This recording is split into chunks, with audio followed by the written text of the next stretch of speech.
Well, this week, we're touching the taboo of teen suicide. And as you know, living in a relatively small community like the Comox Valley, losing 4 teenagers to suicide in the past 15 months could be called an epidemic.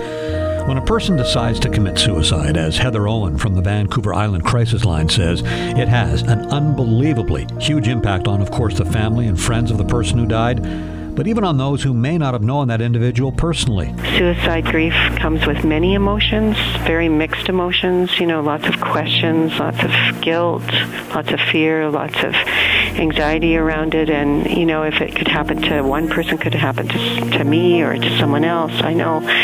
So there's a lot of complicated issues that come with suicide grief. And so I think the most important thing is to be aware of how it is affecting you, no matter what relationship you had with the person, and just to be to do self-care and to reach out and talk with whoever is available and willing to talk about the subject of suicide, because not everybody is comfortable with the subject of suicide. So, if you have a friend who's contemplating suicide, you need to know that asking someone to help is not ratting them out or betraying them.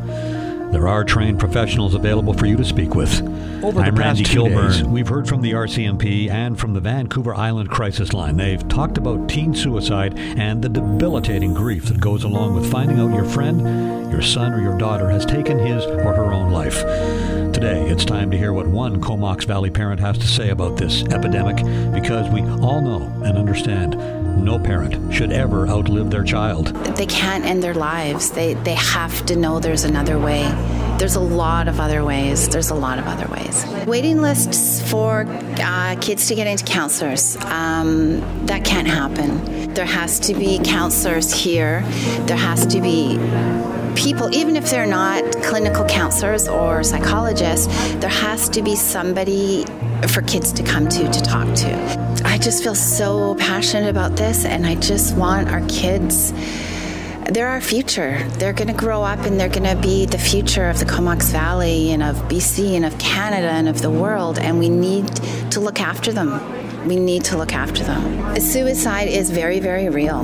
It's very, very real, unfortunately, and we have to talk about it as a community, and it's nothing to hide your head. We have to stand up as a community, as parents, as adults, and help, and take it seriously. Which we are, by attending forums, talking amongst ourselves, by looking for solutions as to why 4 teens in the past 15 months in the Comox Valley have taken their own lives. One is too many. And by listening to and talking with our teenagers about suicide. I'm Randy Kilburn.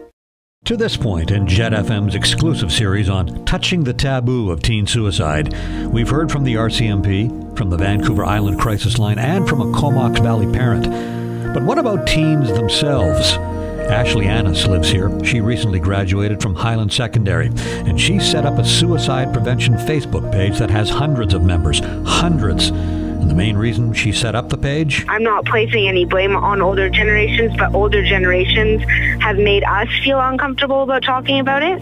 So that makes it harder for us as youth to be able to talk about it. But we need to realize that it's something that needs to be talked about, because people feel like they're alone. Because that it's something that no one talks about. And when people feel alone like that, they don't know who to turn to, because they don't feel like they can go to their parents and be like, hey, Mom, Dad, I have suicidal thoughts. And because they're afraid of what their parents will say to them, or what other people might even say to them. Now, Courtney Ledger is another Highland grad, and like Ashley, Courtney has set up a page on Facebook. What I'm really hoping is that people will start to realize that talking about it is the only way to fix it. Because if you're just going to sit there and not say anything, silence does kill.